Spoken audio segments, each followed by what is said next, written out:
I show 100% respect for skin walkers. Comment section में ये चीज़ ज़रूर लिख देना, क्योंकि आज का वीडियो ज़रूरत से ज़्यादा खौफनाक होने वाला है। नमस्कार दोस्तों, आज तक मैंने काफ़ी सारे वीडियोस बनाया हूँ। आप लोगों को तरह तरह के अर्बन लीजेंड्स की भी जानकारियाँ दिया हूँ। यहाँ तक कि कुछ ऐसे अर्बन लीजेंड्स के बारे में बताया हूँ जिनका नाम तक लेना मनुष्यत को दावत देने के बराबर माना जाता है। आज की भी कहानी एक ऐसे ही अर्बन लीजेंड से जुड़ी हुई है। आम भाषा में कहो तो ये एक ऐसा अर्बन लीजेंड है जो कि किसी भी रूप में आपके सामने आ सकता है। हो सकता है कि वो आपके किसी बहुत ही नज़दीकी के रूप में आपके सामने आ जाए और आप उसे पहचान नहीं पाए, या फिर हो सकता है वो किसी जानवर या किसी पक्षी के रूप में भी आपके पास आ जाए। उसको जो करना रहेगा वो आपके ऊपर तो कर ही देगा, अपना काम तो निकलवा ही लेगा। उसके बाद आप हो जाएंगे पजेस्ड और आपकी हंसती खेलती जिंदगी पूरी तरीके से बर्बाद हो जाएगी। ज़्यादातर केसेस में जिन लोगों के ऊपर भी ऐसी शक्तियों की नज़र पड़ती है ना, उनका पूरा ख़ानदान ख़त्म हो जाता है। अब ये तो हो गई भाई अपनी लैंग्वेज के हिसाब से आसान शब्दों में मैंने आपको समझाया। थोड़ी टिपिकल वर्ड में समझाऊं तो ऐसी शक्तियों को कहा जाता है स्किन वॉकर्स। स्किन वॉकर्स का जब कभी भी नाम आपके सामने आता होगा तो आप सोचते होंगे कि यार ऐसी चीज़ें इंडिया के बाहर ही एग्जिस्ट कर सकती हैं, हमारे इधर ऐसी चीज़ें नहीं होती है। लेकिन एक मिनट, आज की जो घटना है वो माही नाम की लड़की के साथ आज से 14 साल पहले घटी थी। माही और दीपा नाम की दो सहेलियाँ उड़ीसा के एक छोटे से गांव में अच्छी खासी अपनी ज़िंदगी काट रही थी। क्लास 7th में थी ये दोनों लड़कियां। ऐसा था कि आस पड़ोस में ही रहती थी, ज़्यादा दूर नहीं। रोज़ का ऐसा नियम था कि अपने स्कूल जाती और स्कूल ख़त्म होने के बाद घर आके थोड़ा खाना वाना खाती, थोड़ी पढ़ाई करती और शाम के वक्त यही कोई 6 बजे के आसपास घर से बाहर साइकिल चलाने के लिए जाया करती थी। दोनों ही लड़कियों को साइकिल चलाने का बेहद ज़्यादा शौक था।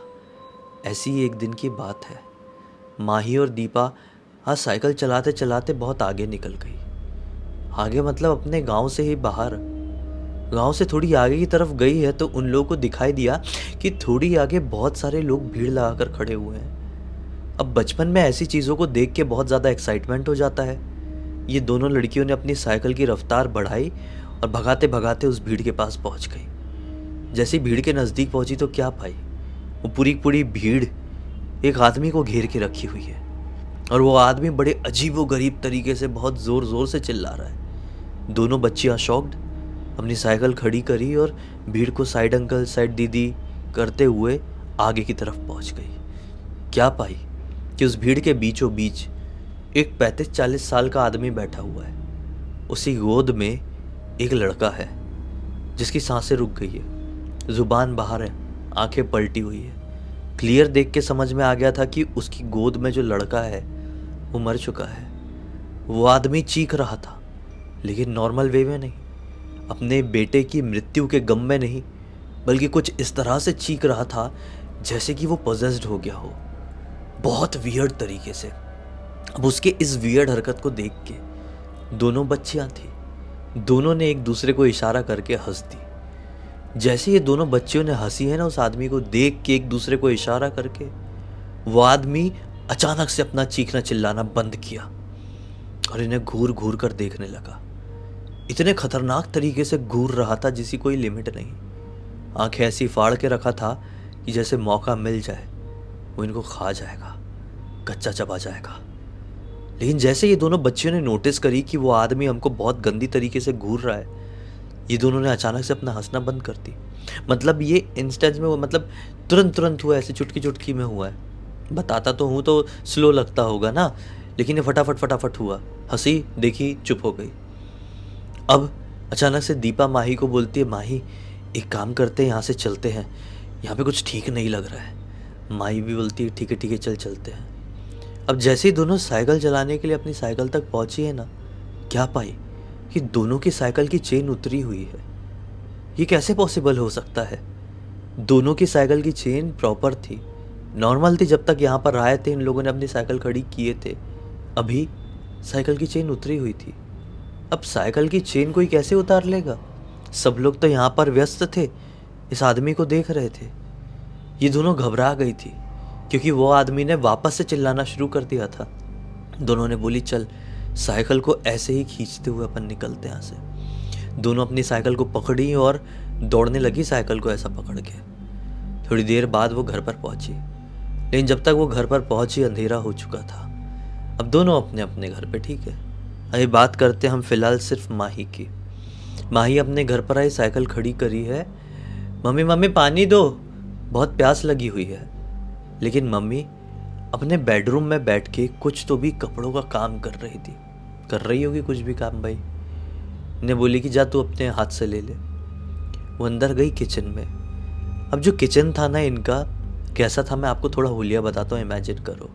किचन में 2 प्लेटफॉर्म थे, जो ग्रेनाइट के पत्थर के प्लेटफॉर्म होते हैं ना, वैसे 2 प्लेटफॉर्म थे आजू बाजू। बीच में जगह थी और बीच में जो जगह थी उसके इधर पे एक खिड़की थी। ग्राउंड फ्लोर में ही घर था। खिड़की जो थी वो बाहर की तरफ, पीछे की तरफ खुलती थी घर के। और वो जो खिड़की जहाँ खुलती थी ना, वहाँ पे पूरा सुनसान, सिर्फ लंबा दूर दूर तक खेत दिखाई देता था। आज वो खिड़की खुली हुई थी। ये जैसे पानी पीने के लिए वहाँ पर पहुंची तो एक प्लेटफॉर्म में मटका रखा हुआ था, जो मटका एग्जैक्टली खिड़की के बाजू में ही था। ग्लास से मटके में पानी भरना शुरू कर दी। वो वाला मटका था जो जिसमें नल लगा हुआ रहता है, घड़ा यानी मटका। तो पानी भर रही है, अचानक से उसे अजीब सी आवाज़ सुनाई दी खिड़की के बाहर से। उसने उस आवाज़ को नोटिस करी और उधर देखने की कोशिश करी कि क्या है। देखकर पूरी दंग रह गई, क्योंकि जहाँ पर ये खड़ी थी, यानी जहाँ पर इसकी खिड़की थी, वहाँ से कुछ 20 मीटर की दूरी पर एक पेड़ था। घर के पीछे की तरफ खिड़की खुली हुई है ना, ओपन इलाके में। 20 मीटर की दूरी पर एक पेड़ था। उस पेड़ के पीछे इसने किसी आदमी को देखी। वो आदमी ही ऐसी आवाज़ निकाल रहा था। उसने ध्यान से देखी तो ये पाई कि वो आदमी पहले छिप छिप के पेड़ के पीछे से इसको देख रहा था, फिर अचानक से आगे बढ़ा। ये भी उसको देखने के लिए आगे बढ़ी कि कौन है। अब ये लगभग अपनी खिड़की के बाहर मुंह निकाल चुकी थी और समझने की कोशिश कर रही थी कि वो है कौन। हल्की हल्की चांदनी रात थी, रोशनी थी। इतना तो था कि समझ में आ जाए कि कौन दिख रहा है कौन नहीं। इसने क्लियर देखी है, पेड़ के पीछे जो आदमी था वो नॉर्मल नहीं था, बल्कि उसका जो सर वाला पार्ट था वो एक भेड़िया के जैसा था और बाकी का शरीर एक इंसान के जैसा। थोड़े कंधे झुके हुए हैं, हाथ बहुत ज़्यादा लंबे हैं और नाखून भी बेहद ज़्यादा लंबे हैं। वो इसकी तरफ धीरे धीरे बढ़ रहा है। ये देखती ही रह गई, ये कोई मजाक तो नहीं कर रहा है मेरे साथ। वो कुछ भी कर पाती, कुछ सोच पाती। शायद उसका दिमाग ब्लैंक हो गया था, या फिर वो उस चीज़ को समझना चाह रही थी। वो वहीं पर खड़ी रही। वो जो आराम से चल चल के आगे की तरफ आ रहा था, वो बिजली की रफ्तार से इसकी तरफ बढ़ा है और सीधे इसकी बॉडी के ऊपर कूद गया। 20 मीटर दूर था वो, लिटरली इतना तेज दौड़ के इसके ऊपर झपट्टा मारा है कि कुछ समझ ही नहीं पाई थी। लेकिन ऐसी चीज़ किसी के ऊपर आ जाए तो कोई अपने आप को संभाल पाएगा क्या? सिचुएशन को समझ पाएगा क्या? और वो तो 7th में पढ़ने वाली एक छोटी सी बच्ची थी, वहीं पर बेहोश हो गई। उसके बाद उसको कुछ नहीं पता। उसको तो ये भी नहीं मालूम कि मैं बेहोश हो गई। उसको सिर्फ इतना ही मालूम है कि वो मेरे ऊपर कूदा और मुझे बहुत ज़ोर से डर लगा, बस। इसके बाद इसको कुछ नहीं पता। अब जब इसकी वापस से आंखें खुली तो सन 2012 था, यानी कि पूरे पूरे 2 साल बीत चुके थे। हॉस्पिटल में आँख खुलती है तो इसके सामने इसकी मम्मी बैठी हुई थी। मम्मी ने जैसे इसकी आँख खुलते हुए देखी, मम्मी की आंखों से आंसू आ गए। डॉक्टर को बुलाई, डॉक्टर लोग भागते हुए आए, मम्मी को थोड़ा बाहर किए और इसके साथ थोड़ा सा इंजेक्शन वगैरह लगाए, इसको बॉटल वॉटल चढ़ाए और लगभग आधे घंटे बाद इसकी मम्मी को बोले कि आप मिल सकते हो। ये समझ ही नहीं पा रही थी कि मेरे साथ क्या हो रहा है। ये सिर्फ एक टक लगाए डॉक्टर्स को देख रही है, नर्सेस को देख रही है, सिर्फ रियलाइज़ करने की सोच रही है कि ये क्या हो रहा है, मैं कहाँ हूँ। हमारा तो बहुत छोटा गाँव था और ये तो बहुत बड़ा अस्पताल समझ में आ रहा है। मेरे साथ क्या हुआ था? अचानक से इसको फ्लैशेस आई, 1 सेकंड ऐसा हुआ था, मेरे ऊपर कोई चीज़ कूदी थी। मम्मी जब इसकी आई तो मम्मी से पूछी, मम्मी मेरे कुछ समझ में नहीं आ रहा है, आप प्लीज़ बताओ ना हम कहाँ पर हैं। मम्मी बताती है, बेटा मैं जानती थी तू ये सब कुछ पूछेगी, तो चिंता नहीं करना, तू पिछले 2 साल से ना एक नींद में सो रही थी, गहरी नींद में। ये बोलती है, मम्मी मतलब मैं समझी नहीं। कुछ नहीं बेटा, डॉक्टर्स ने कहा कि तू सो गई है, उठ जाएगी, लेकिन तुझे 2 साल हो गए थे सोते हुए। तो ये बोलती है कि मम्मी लेकिन उन 2 सालों में हुआ क्या मेरे साथ और आपके साथ, हम यहाँ कैसे पहुँचे? मम्मी ने बोली, बेटा तू पहले ये बता तेरे साथ क्या हुआ था, तो किचन में ऐसे चिल्ला के गिर क्यों गई थी? तो इसने जो कुछ भी हुआ मम्मी को बताई। अब मम्मी ने इसको बताना शुरू करी, बेटा जब तेरी चीखने की आवाज़ हमको आई थी ना, तो हम भागते हुए किचन में पहुँचे। तू बेहोश पड़ी हुई थी, तेरे आसपास कोई भी नहीं था। हमने जैसे तेरे शरीर को हाथ लगाए, तेरा शरीर पूरा ठंडा हो गया था। हम तुझे उठाकर हॉस्पिटल की तरफ लेकर जा रहे थे, लेकिन बीच रास्ते में ही तूने मेरे बाल इतनी ज़ोर से पकड़ के खींची कि तेरे हाथ में मेरे लगभग इतने इतने बाल जड़ से उखड़ कर आ गए थे। मुझे बहुत ज़ोर से दर्द हुआ और मैं चिल्लाने लगी। तू मेरे हाथ से वहीं पर छूट गई। जैसे ही तू मेरे हाथ से छूटकर ज़मीन पर गिरी ना, साइड में एक ईंट था, तूने ईंट उठाकर अपने पापा के सिर के ऊपर वार कर दी, जिसकी वजह से तेरे पापा वहीं पर बेहोश हो गए। मैं अपने आप को संभाल नहीं पा रही थी, तुझे क्या संभाल पाती। मैं फिर भी जैसे तैसे करके तुझे पकड़ने के लिए दौड़ी, लेकिन तू दौड़ते हुए जंगल की तरफ चली गई। फिर मैं बहुत ज़्यादा डर गई, तेरे पापा वहीं पर गिरे हुए थे। मैं भागते भागते भागते उस जंगल तक पहुंची जिस तरफ तू भागी थी। चिल्लाती रही, पुकारती रही, लेकिन तू कहीं पे भी मुझे दिखाई नहीं दी। जब मैं बहुत ज़्यादा थक गई, मैं वापस लौट कर गई, तेरे दादाजी को बताई, आस पड़ोस के लोगों को बताई। फिर सब लोग इकट्ठे होकर यहाँ पर टॉर्च वॉर्च लेकर पहुँचे। फिर तू लगभग 2 घंटे की मशक्क़त के बाद अपने गांव के जंगल में एक बड़ा सा पेड़ था, उसके सबसे ऊपर वाली डाल में एक काले दुपट्टे से बंधी हुई मिली। फिर गांव का एक लड़का जो पेड़ वेड़ में चढ़ना जानता था वो चढ़ा, तुझे खोला। कैसे कैसे करके हमने तुझे उतारे हैं हम खुद जानते हैं। फिर जब वापस से डॉक्टर के पास तुझे लेकर हम पहुंच पाए, तब डॉक्टर ने बताया कि आपकी बेटी कोमा में जा चुकी है। मम्मी ये कोमा तो वही होता है ना जो फिल्मों में बताता है, आप मजाक कर रही हो ना? बोलती है, बेटा नहीं, मजाक नहीं कर रही हूँ। ये बोलती है, अच्छा ठीक है मम्मी। फिर मैं यहाँ पे आ गई, दीपा के साथ क्या हुआ? दीपा कहाँ है? मम्मी बोलती है, बेटा दीपा पे इस दुनिया में नहीं रही, ना ही उसके परिवार वाले। ये बोलती है, क्या क्या बात कर रहे हो मम्मी आप? सेम टू सेम बोली, जैसा तूने हरकत की थी। सुनने में आया कि दीपा ने भी की थी, लेकिन दीपा जब ऐसी कुछ हरकत कर रही थी तो गांव के लोगों ने उसको ये हरकत करते हुए देखे। गांव के लोगों ने क्लियर देखे कि उसने एक बड़ा सा पत्थर उठा के, पता नहीं उसके छोटे शरीर में इतनी सारी ताकत कहाँ से आ गई थी।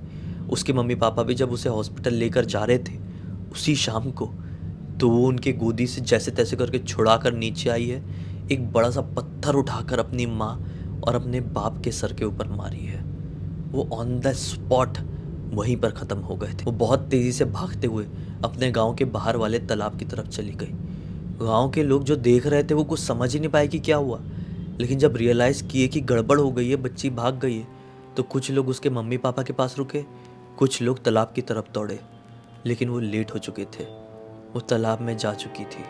काफ़ी देर की मशक्क़त के बाद वो भी मिली, लेकिन उसकी सांसें रुक गई थी। एक ही झटके में उसके परिवार के वो तीनों लोग ख़त्म हो गए। जैसे ये बात इसने सुनी तो अब इसको डर लगना शुरू हुआ। डर के मारे इसने ज़ोर से चिल्लाकर रोई। फिर इसकी मम्मी ने इसको शांत कराई।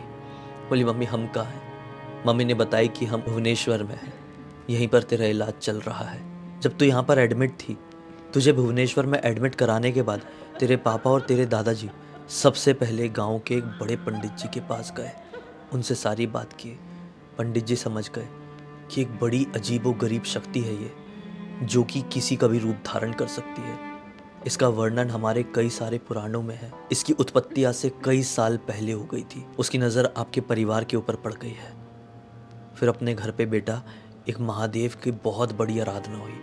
उस आराधना में हम सब लोगों ने अपने शरीर में महादेव को चढ़ने वाली पूरी भस्म लगाए थे। फिर महादेव की स्तुति हुई थी पूरे 24 घंटे तक। फिर जाके हमारे मन में राहत मिली। पंडित जी ने कहा कि ऐसा कुछ भी नहीं होगा, तुझे भी होश आ जाएगा। लेकिन काफ़ी समय बीत गया था बेटा, हमने अपनी उम्मीद हार गए थे। लेकिन देख, आज तू ठीक हो गई है। पंडित जी की बात सही साबित हुई। इतने में डॉक्टर साहब अंदर आ गए। डॉक्टर साहब से पूछी इसकी मम्मी ने कि इसको होश तो आ गया, अब हम कब ले जा सकते हैं। डॉक्टर साहब ने बोली ये बहुत खुशी की बात है, आने वाले 4 दिन तक और ये यहाँ पर एडमिट रहेगी। हम इसको थोड़ा सा एग्जामिन करेंगे, मतलब ठीक चल रहा है कि नहीं सब कुछ ठीक रहा तो आप इसके पापा जी को बुला लीजिए, हम आपको छोड़ देंगे हॉस्पिटल से। ठीक 4 दिन बाद वो हॉस्पिटल से वो पूरी उसको निकाल लिया गया। ये अपने घर पर पहुंची और अपनी ज़िंदगी नॉर्मल तरीके से जीने लगी।